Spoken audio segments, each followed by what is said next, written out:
We're talking Baltimore Ravens on the Ourlads Football Network, Ourlads Football YouTube channel. And whenever we talk about the Baltimore Ravens, Tony Lombardi stops on by from Russell Street Report. How's it going there, Tony? I'm doing well, Greg. How are you? I'm doing good. This is a great time of year, fun time of year. Football fans, the combine has started. We're recording on Thursday, the day the combine starts. And of course, free agency is right around the corner and the NFL draft. So this is what makes the NFL so fun, that even when the season's over, 31 teams are still pretty pumped up to find out how they can get better to win a Super Bowl. And the Ravens are really close. They're one of those really close teams. So we're going to try to see what we can talk about today regarding what Baltimore wants to do to become one of those teams. And before we get started, I just want to remind everybody that the Ourlads Draft Guide, this is the 2024 version. The 2025 version will be out real soon. April 7th, we're going to be mailing them. So check out the link in the description for purchasing the Ourlads Draft Guide. You can also purchase the Ourlads Insider. One of the great things about that is you don't have to worry about ads when you're surfing the depth chart pages all over the Ourlads website. And also, of course, this is a great time to surf the Ourlads website because of all the activity. This is the best site for updating transactions for every team by the minute. So check out the Ourlads.com website. All the descriptions in the description area of this video, including how you could find out more about Russell Street Report and the Baltimore Ravens and how to follow Tony and so forth. So let's get right to it. You know, normally I would just go right into free agency and things of that nature, Tony. But of course, I have to ask you about Justin Tucker and what's the latest. So, a lot of people are going to equate this to, what went on with Deshaun Watson. What do you know? And what do you think? Well, I think that the news that came out that was broken by the Baltimore Banner was shocking to Ravens fans. And Baltimore's quirky for a lot of reasons, but one of the reasons is you will find Baltimore Ravens fans wearing the jersey of their kicker. So it's not Justin Tucker. He's on local TV ads.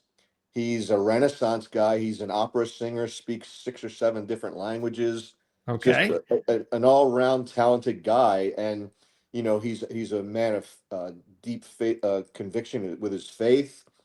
He's a guy who it's kind of shocking that this news came out about the alleged things that he's done.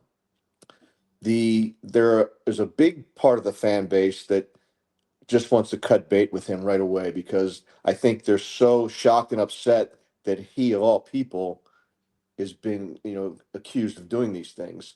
And and he's just a kicker, right? So let's cut him loose. But I think the organization is taking a very pragmatic approach to this because he is an iconic figure for the Baltimore Ravens. He's arguably the best kicker in NFL history, has the longest field goal in NFL history of 66 yards. So there's a lot of reasons the Ravens are going through their due diligence to make sure that what he's being accused of is something that he's actually done. And they're allowing the their investigators to take the lead on this, and then they'll follow their lead. So I think it's something that will probably be decided upon by the time the draft is here, if not sooner. But it's a cloud that certainly hangs over Baltimore's head when it comes to football because no one in their wildest dreams would have ever thought that Justin Tucker would be compared off the field to Deshaun Watson. And nobody really, and if you're following it, you just don't know. Nobody have no idea. I mean, we've heard situations like this happen before, where it sounds bad, and then, like you said, you do your due diligence, you be patient. Later on, you find out, yeah, that none of that was true, for whatever reason. And then there are other times where, yeah, it probably did happen or it did happen. So this is one of those times. I mean, it's unfortunate that, there's people out there guessing, but that's all you're left to do at this point. You're really left struggling with what's the end game here, because these alleged acts occurred between 2012 and 2016. Well, that's a long time ago. So what's happened since? and why has it been so quiet ever since then? So I think a natural question to this whole thing. And then what are these people trying to, are they just trying to overcome psychological issues that maybe they've faced because of this alleged occurrences? I don't know. Yeah. But I think the most peculiar thing of the whole situation is the timing. Why, if it ended in 2016, why we're talking about this 8+ years later. Yeah. And it's so interesting because it's like it happens right after his most difficult season. Right. It's like, is that a coincidence? Or is there something to that? Or maybe the people, let's just say they're telling the truth or not. I don't know. Maybe they felt this was the perfect time because now I'm hearing that they're talking about, a lot of people are talking about cutting him. A lot of people are talking about getting rid of, not that, of course, the hierarchy, but a lot of the fans, I'm sure, were very upset about the way his kicking game was. And he's getting older and the contract and all that. So you heard some of that. So maybe, hey, maybe this is the time for the story because if we don't do it now, so I don't know. I find it very peculiar that it happened right after his most difficult season. This is speculation on my part, but I think that there were rumblings of this, at least in Tucker's world, that this was going on during the season, which obviously could take your eye off the ball, Yeah. literally and figuratively, right? Yeah. So, that's speculation on my part. So maybe this was going on during the season, and why they waited till after the season. Again, my speculation is that the Baltimore banner hasn't been around a long time, a couple of years, 2, 3 years maybe, and they're trying to establish themselves in Baltimore. And I think they have 3 people on the beat that cover the Ravens. And they probably wanted to give those folks an opportunity. Okay, the season's over. We don't have to be around here as often as we need to be during the season. So now that they've had a chance to step back, the beat writers, and they don't have to be there all the time, now might be the time to drop this story. And the story was written by a guy named Justin Fenton, who is an award-winning investigative journalist. So there's some cred there. Yeah. I don't know what the truth is. Yeah. I guess we'll find out at some point in time. It's just very disturbing that anyone does this, but much less a guy that was put up on a pedestal like Justin Tucker. Yeah, and I guess it does make, if you want to make sense out of it, that it happened years ago before he became this star human being and player. When you're younger, you do stupid things, that kind of thing. But the same thing happened with Deshaun. I remember people talking so highly of Deshaun off the field. What a great person he was. And I still hear he's a great, and he'll die for his team and he'll do whatever it takes to win and all that stuff. And it's like, that was Deshaun Watson. So it's just, that's the weird thing, is that it's happening now the second time to people that you just wouldn't normally think it would happen to. So I know it's a anyway, tough situation, but to kind of put a button on that topic, I don't think Justin Tucker is going to kick again for the Ravens.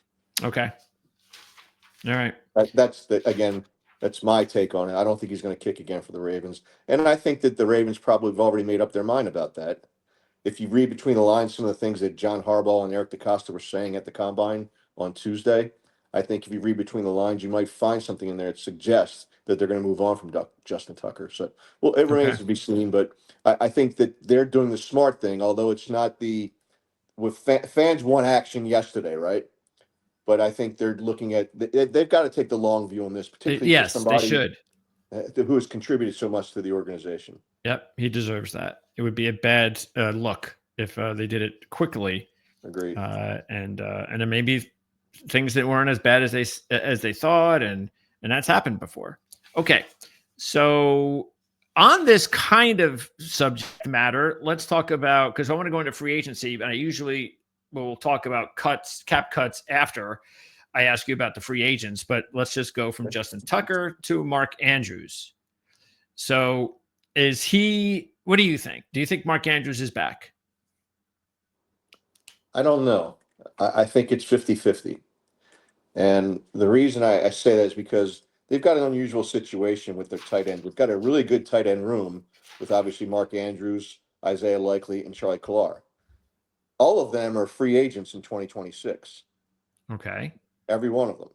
Okay. So the Ravens have a history of graduating in that position. What I mean by that is Todd Heap was a Pro Bowl player. They graduated from him, and along came Mark Andrews. Or I'm sorry, Dennis Pitta. Dennis Pitta graduated. Along came Mark Andrews, and so they have a history of doing this, parting ways with guys that people really like. Of course, with Pitta, there was an injury issue there, but he tried to make a comeback. But that said, that they're not afraid to graduate at that position. So Mark Andrews has, I believe, a $16.5 million cap figure this year. That's significant. Yeah. I'm guessing that they're going to try to either extend him or they're going to try to trade him because Isaiah Likely is ready. Oh yeah. He's ready to take on that additional responsibility. And the Ravens would then probably go find a third tight end to back up Charlie Collar. And Charlie can do a lot of the things. No, he's not Mark Andrews, Sure. but he's a good player. Yep. And so it's like an embarrassment of riches right now. You can't keep them all. And the future looks like it's Isaiah Likely. Plus, he does a few things that Andrews doesn't do. He gets long down the field. He's really, really good after the catch, something that really plays well into a Lamar Jackson-led offense. So when you factor in all those things and his salary cap number, I think they try to move him, but it might be one of those things, Greg, where back in 2013, the Ravens traded Anquan Bolden and got next to nothing for him to the San Francisco 49ers. The idea was to try to free up some cap space. He was a guy that was really well loved by the Ravens fan base, just as Mark Andrews is. And they might not find that there's a lot of people willing to take on tight ends. You cover the draft pretty closely. There's a lot of tight ends out there this year. Oh yeah. If you need a tight end, this is the draft class to go get one. Right. So would teams be willing to spend money to pay Mark Andrews, number one, and two, give the Ravens decent draft capital in exchange? Now, maybe they just, he's a top 5 tight end in the league. If you want that kind of guy, and he showed no signs of, that divisional playoff game excluded, he's shown no Yeah. signs of dropping off his level of play. So I think that he has some value. Is that value a third or fourth round pick? And do the Ravens think that the third or fourth round pick is worthy of that? I've had some people close to the team tell me that they think the Ravens are willing to sit on that number with Mark Andrews this year and just ride it out. And maybe the guy they're talking about extending becomes Isaiah Likely. Yeah, it just seems like it's so like the timing is there where because again, there's 11 million in savings. Right. If they just move on from them. And after what happened, and again, what you're talking about here, it does seem like, well, there it is. There's your out. It's there. Are you going to take it? So yeah, be very, especially with Likely in the wings and a very deep tight end class. So it would seem that it is more. I don't want to, I guess I'll just say it. More likely that they go in another direction, but we'll see. Okay, so let's go over the free agents, and we'll continue on offense. So we have to go right to that offensive line. And that's where we have Ronnie Staley, Makari, who does seem like a better fit as a swing, as a really good backup. You can fill him in different spots. So both of these guys, including Jones and Cleveland, all 4 are free agents. But of course, it starts with Ronnie Staley. Yeah, Eric DeCosta during the press conference at the Combine seemed to indicate that he felt pretty comfortable that the Ravens and Ronnie Stanley could come to terms on a deal. Now, Ronnie Stanley is an interesting guy. He likes, from what I'm told, creature comforts, and creature comforts is understanding or having a familiarity with an organization. He's been a career Raven from the time he was drafted. I think was it 2016, Yep. and So he's been a career Raven, and I think he'd like to remain a career Raven because he's just familiar with the Ravens' approach. 31-year-old veteran, probably doesn't want to pick up and leave and go somewhere else. Just happy where he is. So people say that a guy can give a team a hometown discount, but maybe that doesn't really exist. I think it might exist with Ronnie Stanley. They might come to a hometown discount. But here's the thing you have to worry about too. What is the market going to be for Ronnie Stanley? Because he is 31 years old. 2024, I don't know if you're aware of this or not, Greg. That was the first season in his entire career during which he played every game. Wow. Okay. There were a couple of seasons. I think was it 2020 and 2021? He may have played 8 games total. So he's That got was right after he durability signed his big issues. contract.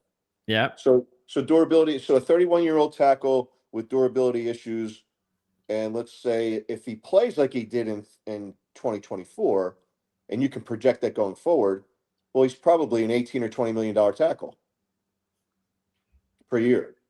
That could be the case, especially in the NFL. So Everybody needs offensive linemen. right. So and there's not a lot of No, experienced left tackles on the market right now. no, they're in So short supply. when you add that up, it might not be the kind of market that Ronnie is looking for or hoping for, and maybe the Ravens can bring him back in. And Eric DeCosta isn't one that really shows his hands much during a press conference. But when he said he felt comfortable that they were going to get something done, that was sort of unusual for him. Usually plays it close to the vest. Okay. So he's got a really good relationship with Ronnie's agent, and the name escapes me right now. And he's got a good relationship with Ronnie. So we'll see what happens. But after that press conference, if you had asked me before, I would have said 25-75. He stays with the Ravens. Now I think it's 50-50. Okay. Yeah. The cap situation. I didn't ask you about that. So, I mean, on the books, it looks like it's 12 million, which is not a lot, but we know that that's fuzzy math. So, do you think the Ravens? Do you know whether or not they have enough money and some resources have enough money in order to go out and sign at least one impact free agent? They do. They can make that happen. They've got a couple of restructure / extension candidates that could help create a bunch of space. Mark Andrews being one, but let's say they just leave him alone because of that situation with Isaiah Likely. Marlon Humphrey played really well in 2024. There's an extension opportunity there. Adafe Owe is going into his 5th year as he's in a 5th-year option year, so he's being paid a handsome sum. They may go to him and try to extend him over a long period of time and bring down that cap number in 2025. Derrick Henry, same thing. They're talking about extending him. From judging again from that press conference, it sounds like the Ravens are well on their way to doing that with Derrick Henry. He's got one more year left, but he might go out another 1 or 2 years. Maybe they throw in some option years to try to make that cap number come down even more. But there's an opportunity there. And with Lamar Jackson, he's got that big deal. They have an opportunity to extend him or restructure him, convert some future salary into signing bonuses, and stretch it out over the remaining term. So and that could reduce his cap number in 2025. So they've got a lot of Okay. things they can do. How much of that they do remains to be seen. And I know a lot of fans want to say, let's go all in. We're that close. Just go Yeah. all in and make it happen this year. But if you miss, I'm sure the Kansas City Chiefs felt that they should go all in for a three-peat, and now they're left with kind of a mess with their cap situation and a lot of free agents. So uh, I know a three-peat's different than trying to get your first Super Bowl for Lamar Sure. Jackson, but at the same time, teams do run the risk of, if you go all in and a couple of guys you went all in on get hurt, that not only impacts 2025, it impacts future seasons as well. Yep. And they could set you back at least a season. Yeah. Okay. So Makari, it sounds like, I mean, he's the type of guy you want in your team. So do you envision, and he's not going to be expensive. Do you envision that that he'll be back, or does he want to go play for a team where he knows he's definitely going to start? That's another tough call. I do think he likes playing for the Ravens. I don't know if he's a starting offensive lineman. I think it got pushed around a lot in 2024 at that interior guard position. And I think that Lamar Jackson makes some offensive linemen look better than Yeah. they are. Yeah. And I think that, you know, that he might be one of those guys, really good versatile, because he could play all positions across the front. That's a rarity Yeah. in the NFL, right? So he's really good that way. But he's just finished I believe it was a 3-year contract for like $16.5 million. That's not bad. To bring him back at that kind of number, I think they're ready to graduate from him. Like, Andrew Voorhees is a guy that needs to step up. They had was it James Jones? He's a versatile player, and maybe Josh he's Jones. he's a Josh Jones. I'm sorry, he's a cheaper versatile player. Maybe not as versatile as McCarry, because I don't know if Jones has had an opportunity or experience playing center, but he's played the guard positions and the tackle positions, so he's got some versatility. And I think that's one of the focuses the Ravens are going to have in the NFL draft too, is a focus on that offensive line, because Yep. I still think they need to upgrade those two guard positions. Yeah, and they're in the spot right towards that back end of the first round where they Yeah, might still be able to land the first guard of the draft. So right. that's very possible. Okay. And remaining on offense, you got Aguilar.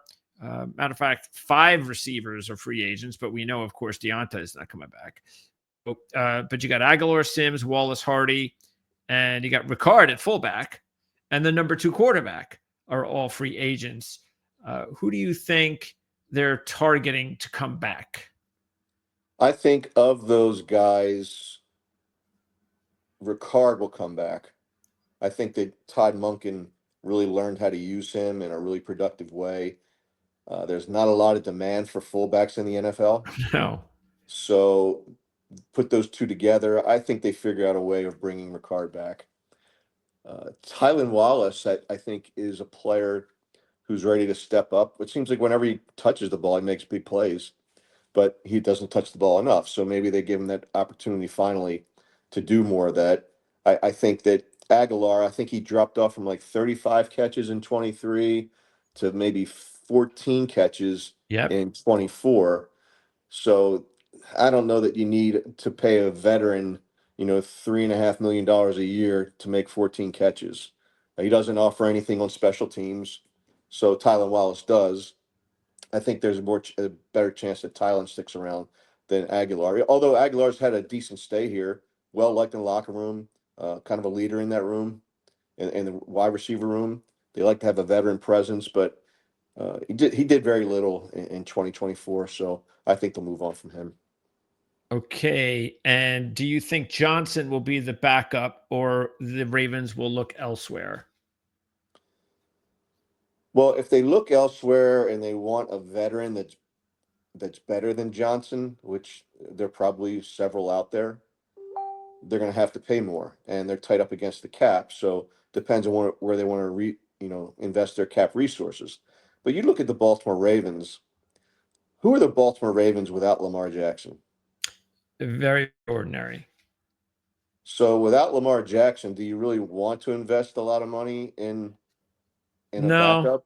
you just want So someone, I guess, that could be a stopgap for a game or two. That's it. that's right. And this coaching staff thinks that Johnson is that guy. Yeah, I hear you. Yep. I don't necessarily think that, but I think their cap situation, his familiarity with the offense, the fact that the coaches like him, he's a great locker room guy.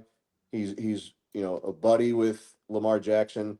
You put all those things in the mix and then look at what he asked for in terms of salary.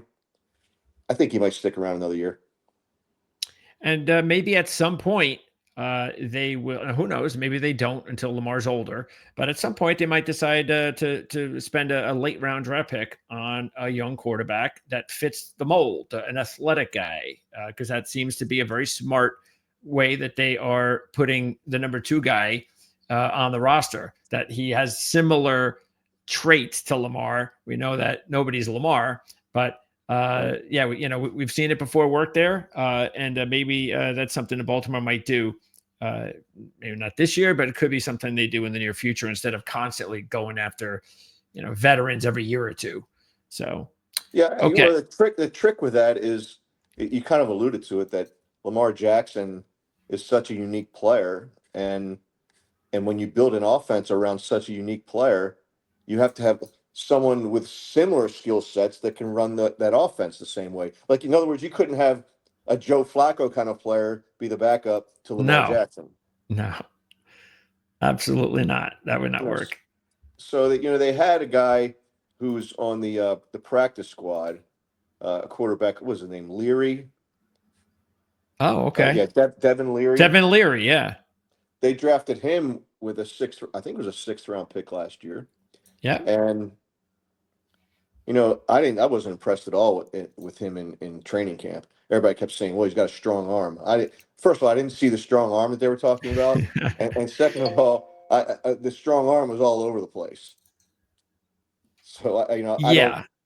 I don't know, what they're going to do with. I guess they saw enough in him to put him on the practice squad, but I think if they find a guy better this year, they've got 11 draft picks that they can use. So maybe they take a flyer on a sixth round pick again, and maybe it's a guy who's a little bit more, you know, closely assimilated skill wise with Lamar Jackson. Yeah, I'm just looking around to see if I see anybody like that in that area. And yeah, I mean, the kid Garbers from UCLA is athletic. He's going to be a later round pick. Hennigan, the guy who threw the game winning touchdown in the Senior Bowl from Memphis, he's an athletic kid. He's got a lot of else good. He's just not an athlete. Let's just put it that way. So there'll be some options. Okay, let's go ahead and talk about the defensive side with the free agents and the secondary. This is really the area of concern, or the area that we need to zero in on. So Stevens is a free agent, as is White and Williams. Washington's are restricted, and he's coming off a breakout year, so that's like a no-brainer. So does he? So he's definitely coming back. They're going to give him. What do you think? They're going to give him a pretty high restricted offer? Well, I think that since he's an undrafted free agent, you can't give him the same draft pick kind of was the second round tender. Okay. So, or no, you can't give him the lower round tender, because that means if someone else signed him, you'd only get a similar draft pick in return for compensation. But since he was Yeah. undrafted, that's off the table. So you got to go to the second round tender, which I think is in the 5 million and change, right? You I think think it's he's like I think it's that. So what I think will happen is, and the Ravens have done this before, they'll probably extend him over a 2 or 3 year period at a number that's a lot less than the $5 million per. okay? That's what I think they do. But I think they look at him. Our Darius Washington has always shown an ability to make plays. Size has always been an issue for him, because it's difficult to project him as a guy who can cover tight ends. It's difficult for him to make contested plays down the field for jump balls, but he just competes his butt off and just always seems to make plays. He's done that ever since he's been a Raven. He just can't stay on the field. 2024 was different. He did stay on the field. He made plays throughout the season when given the chance. And when they took Marcus Williams out of the lineup and put him in there, it made a big difference for the Ravens. And it changed really the season, because the way that pass defense was going early in the season, there was no way they were going to make the playoffs. The 2024 second round tender was 4.8 million. Okay. So right around So 5 yeah, so million. it's probably in the fives. Yeah. Yeah. Okay. What about the other guys? I know Williams and White did not have good seasons. I mean, White has been on borrowed time for a while now. It's just name reputation at this point. hmm I don't know if anything changed in your mind. He did play at the end of the season and in the playoffs. I can't imagine Williams is going to be back. What about Stevens? What about those three? Williams will be gone. I mean, they benched him a healthy scratch for probably, I don't know, the last 10 or 12 games that the team played. So he's going to be gone. He was supposed to be that rangy safety that could help a stronger safety out there in the back end of the defense. And I shouldn't say never was that guy. When he first came on the scene, he looked like he was going to be that guy. What happened this year, I can't even explain. It was like he was a different player, an imposter in that guy's jersey. It just didn't look the same. And then he had a falling out with the team, so he'll be gone. As far as Tre'Davious White, I think that he looks decent in zone coverage on the boundary, but when he's asked to play man, he struggles, and his change of direction skills aren't what they used to be. I guess injuries have eroded those skills a little bit. But if he's going to be a guy willing to take a veteran minimum and hang around, I think the Ravens will be interested in keeping him. The question is, what's the market going to say? Is he going to be the guy that played for the Rams the first half of the season, or the guy who's decent enough to make a showing for the Ravens in the second half? And I think GMs will probably take a conservative approach to that. So I wouldn't be surprised if he stays a Raven. And what about Brandon Stevens? Stevens is a tough one because in 2023 he had a great year.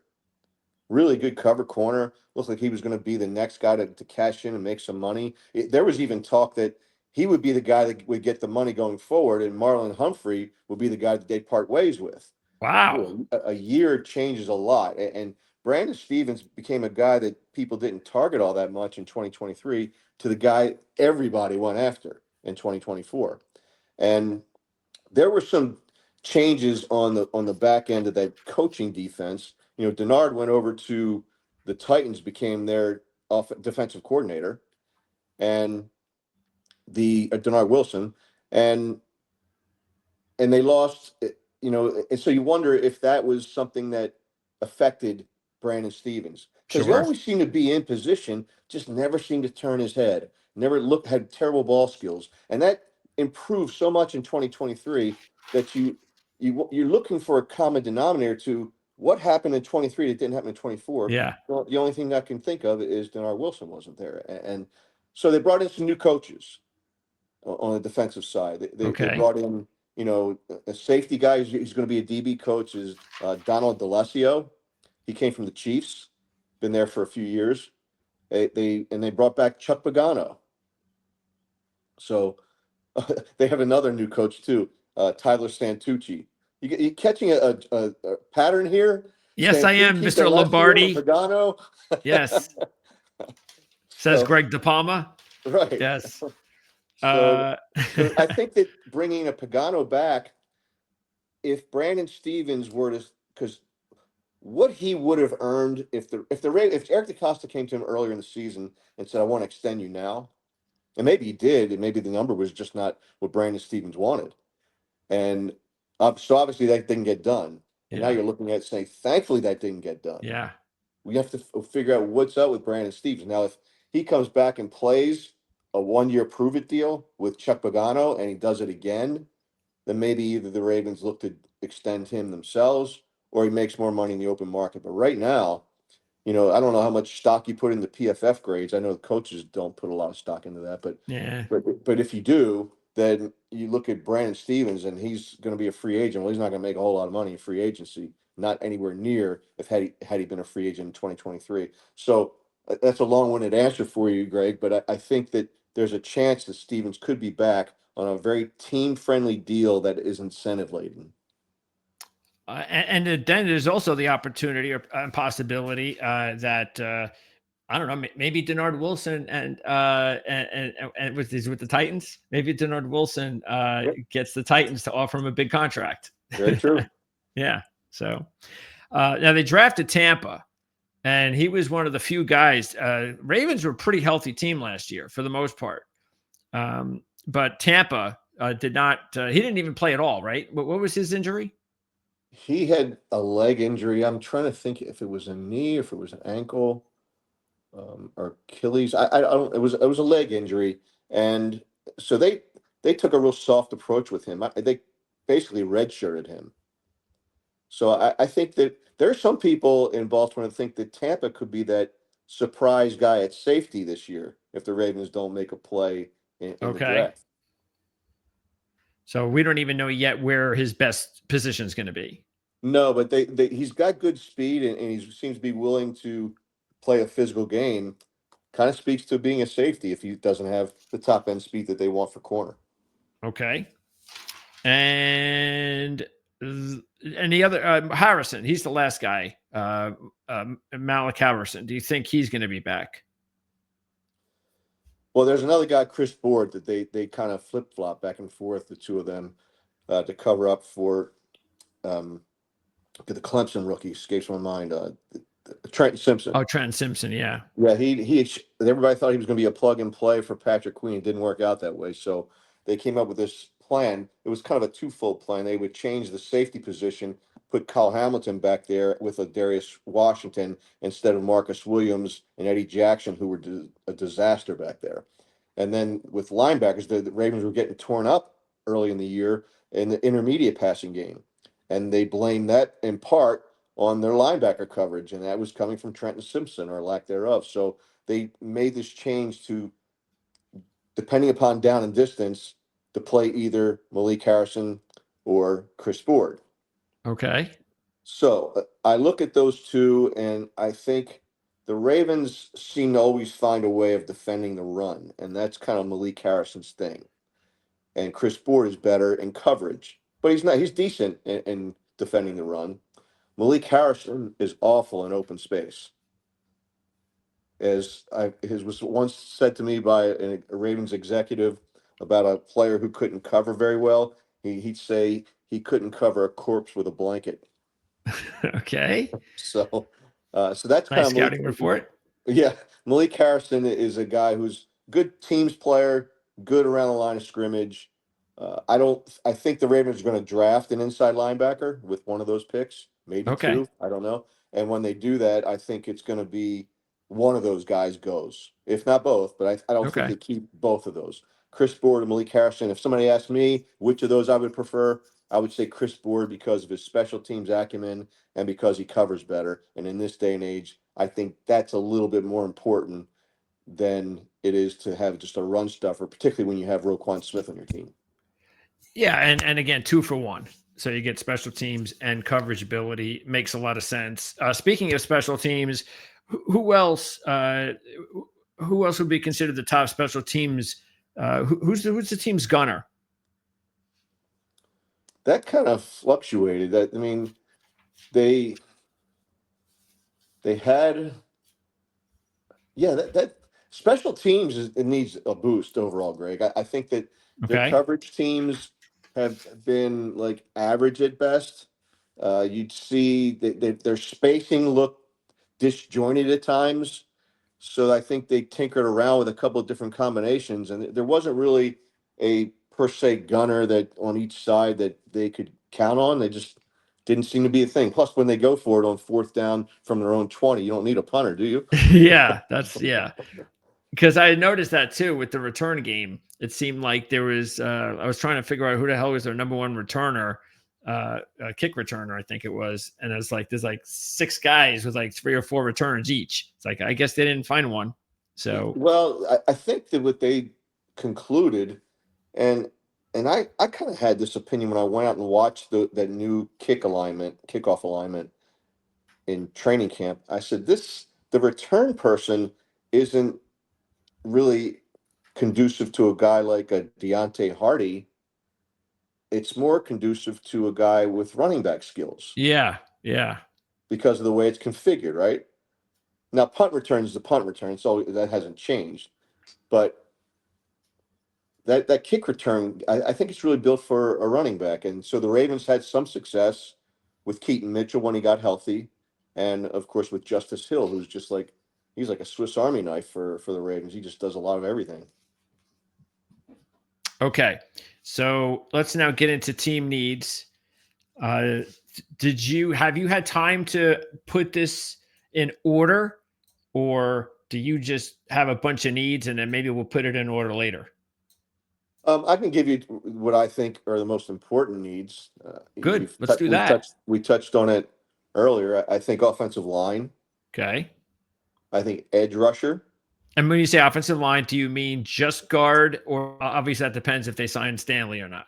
If they re-sign Stanley, they got to focus on guards. I know that I think McCarry's going to graduate. Andrew Voorhees, we'll see if he can step up because he didn't in last year, but maybe because this is a full season after his knee injury. Maybe he'll be a more productive player in 2025. So I'll give him the benefit of the doubt right now. Some people like Daniel Falele. Some people don't. I'm one of those who do not like Okay. Daniel Falele. I just think he's big and clumsy, and I just think that given the way the Ravens' offense runs, I don't know. I know the coaches will defend him publicly. He started every game. I thought Ben Cleveland was a better option, but they thought differently. But I think they need to improve the offensive line at that guard position. So that's, I think, first and foremost. Okay. Secondly, I like need an edge rusher. Then they need a corner. Then they need a safety. Then they need an inside linebacker. I would invest my resources in both the draft and any available cap space they have in players on defense. Because if the Ravens can play better defense, I don't know that their offense changes a whole lot in 2025. I think they still have the capability of being everything they were in 2024. Yeah. But with a better offensive line, I think that improves the likelihood of that happening. So those would be my choices. I'd say offensive line, edge, corner, safety, and Inside inside linebacker. linebacker. Okay. And as far as I know, we went over the coaches. So I know Orr struggled a little bit earlier in the season, and he got some veteran help later in the year. Things seem to get a little bit better. But um, are you confident, or do you still think that there's maybe a question there whether or not he can be the guy? Obviously, now he's got a little bit more experience than he had when he took over the job, so that's a plus. But is that still going to be like a ongoing kind of question there? I think he showed towards the end of the year that they settled down. When they lost to Buffalo in that divisional game, it wasn't really the defense that lost that game. It was the offense turning the ball over. Yeah. So I think they did settle down. That's a tough place to play in January, Buffalo. And I think they did a decent job. They weren't great, but they did a decent job. But I think they need to improve. And I think Zach showed signs of improvement. And I Okay. think, when you put Zach into a play calling mode, first year defensive coordinator, that's a big ask. Yeah. When you've never called plays in your life. That's a big ask, number one. Number two, they lost a lot of defensive coaching talent on that team. Mike McDonald goes to Seattle, as the head coach. Denard Wilson goes to the Tennessee Titans. They have one of the top ranked defenses in the league. Yeah. Anthony Weaver goes to Miami Dolphins, does a really nice job down there as defensive coordinator. That's a lot of coaching talent. So when Oh you yeah. inject all this new talent, this is not a knock on the new guys. It's just you haven't had a chance to mesh together. And with all this change going on at the same time, you got a first-year play caller at the defensive coordinator. I think that's a big ask, and I think that showed early in the season. They adjusted, but I think there needs to be more adjustment. I think they've shown signs of doing that already with all these paisans, Greg, that they hired in the coaching staff to Santucci, D'Alessio, and Pagano. And of course, they hired Dean Pease, who's been a consultant with the Ravens. He'll have now a full off season with the team and with Zach Orr. He brought along his son, Matt Pease, to be a linebackers coach as well. So I think they'll be a lot better off from a coaching perspective in 2025. Okay. So give me lastly, give me some of these players that you think might have shown the team enough, young kids that maybe they are ready to take that next step. Maybe people outside of Baltimore don't realize it could be a college free agent from last year or a second year player that you think might be able to blossom and really step up. Do the Ravens have a few of those players? Well, let me just off the top of my head go through the offensive line. Andrew Voorhees is one of those guys who could step up. I think Roger Rosengarten showed that he Oh yeah. certainly improved almost weekly at right tackle. He played 2 games consecutively against T.J. Watt. I don't think T.J. Watt registered a single stat in either one of those games. So he's really come Impressive. on, almost to the point where I think the Ravens, if they don't sign Ronnie Stanley, and they find a less expensive right tackle to replace Roger Rosengarten, I think they're comfortable enough to put Roger over at left tackle. Now, he's Okay. always played right tackle, even at the University of Washington, because you had Penix as a left-handed quarterback playing the blind side. But the footwork obviously is a little bit different. But they seem to have, at least outwardly, the confidence that he can get that done. So I think Voorhees is one of those guys. Staying with the offense, I think that Tez Walker is a receiver. He's a long strider, big target, big wingspan. I think that he could be a guy that could step up and do more damage in 2025, or do some damage because he did nothing his rookie season. And then Keaton Mitchell, kind of a guy that was sort of forgotten. Yeah. He's an explosive player. He'll have a full season plus of recovery with that knee injury. And I think, once you start so late in the year and you've got some momentum going on offense, it's kind of tough to take a guy, even with Keaton's talent, plug him in and say to Justice Hill, hey, you got to sit on the bench a little while because, we need to get Keaton in the game. You're not going to do that because Justice did so many things well. He's a great blocker, great receiver, great running back to spell Derrick Henry times. So I think you'll see Keaton Mitchell incorporate into the offense a little bit more to give them some more juice on offense next year. Defensively, you mentioned Tampa. I think he's a guy that can step up. I would think that Trenton Simpson couldn't have as bad a year as he had in 2024. So I think he steps up and plays a little bit better, but that remains to be seen.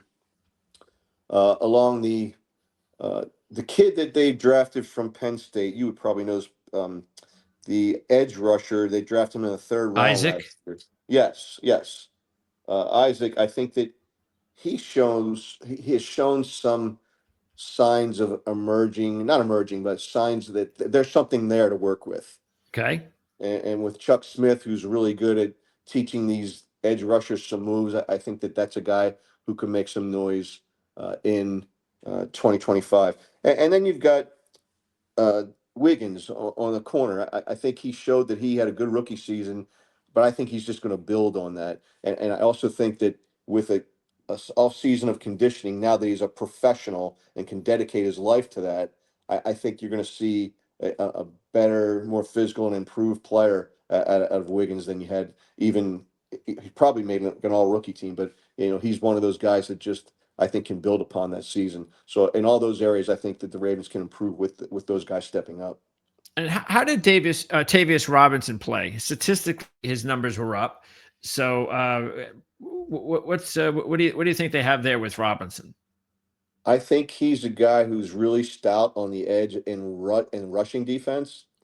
Probably needs a little bit more refinement as a pass rusher, but the signs are there. I mean, it seems like he's got the skill set. He's got to mature a little bit more. He hasn't played football a long time in his life, so he's a guy I think that I'm glad you brought him up because I think he's another one of those guys could step up and shine brighter in 2025.